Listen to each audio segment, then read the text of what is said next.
जी हाँ, नमस्कार। आपका हमारे न्यूज़ चैनल में हार्दिक स्वागत है। बड़ी खबर है जहां हरियाणा में हार के बाद कांग्रेस में घमासान। वीडियो को शुरू से लेकर अंत तक जरूर देखिएगा। हरियाणा विधानसभा चुनाव में कांग्रेस की करारी हार के बाद पार्टी के अंदर घमासान मचा हुआ है। शैलजा के समर्थक नेताओं ने चुनाव में हार का ठीकरा भूपेंद्र सिंह हुड्डा के सिर पर फोड़ा है। नेताओं का कहना है कि वे हारे नहीं है, उन्हें हराया गया है।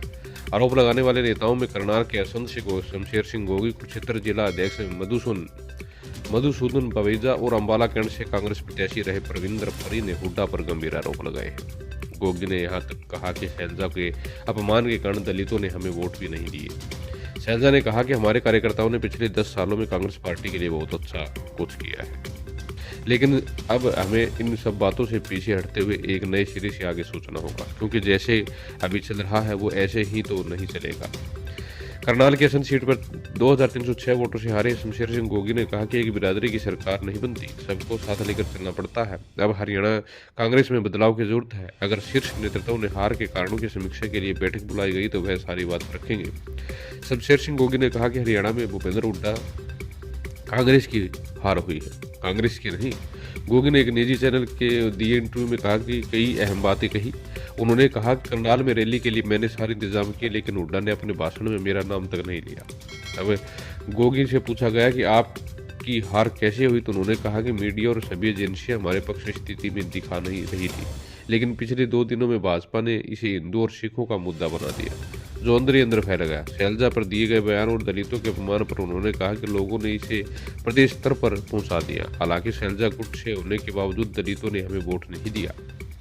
अंबाला कैंट से हारे प्रविंदर सिंह परी ने कहा कि एक ही छत के नीचे रहने वाले नेता जो 6 बार चुनाव हारते हैं, उसके बाद कांग्रेस पार्टी उन्हें टिकट देती है। बीडी गैंग यानी दीपेंद्र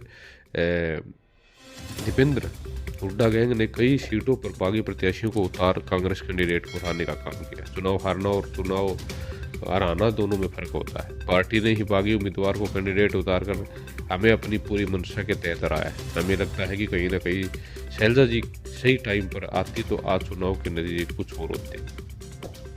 कुमारी शैलजा ने कहा कि पार्टी को किस तरह से राज्य में सींचा नहीं गया, तालमेल नहीं रखा गया, कौन से लोग थे जो सबके साथ लेकर चलने के जिम्मेदार थे, ये भी बातें हैं। राज्य में क्या संदेश गया, किस लिए लोग कांग्रेस की सरकार बनाते हुए पीछे हट गए, ये सब बातें देखनी पड़ेगी। वहीं कुरुक्षेत्र शहरी से कांग्रेस जिला अध्यक्ष मधुसूदन बवेजा ने भी पूर्व मुख्यमंत्री भूपेंद्र सिंह हुड्डा का नाम लिए बगैर हाईकमान पर तीखी प्रतिक्रिया दी। उन्होंने कहा कि हाईकमान केवल एक नेता की बातों में आया, दूसरे किसी भी कुशल नेता की बात नहीं मानी, जिसका खामियाजा आम आदमी जनमानस को भुगतना पड़ और पार्टी को भी बहुत बड़ा नुकसान हुआ है।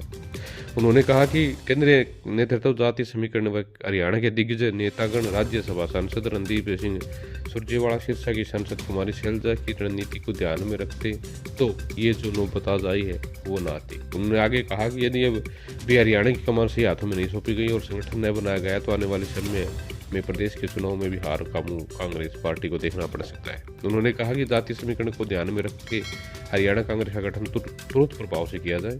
बवेजा ने कहा कि हुड्डा के नेतृत्व में कांग्रेस को कभी बहुमत मिला ही नहीं। बने रहे चैनल के साथ अगली वीडियो में। धन्यवाद।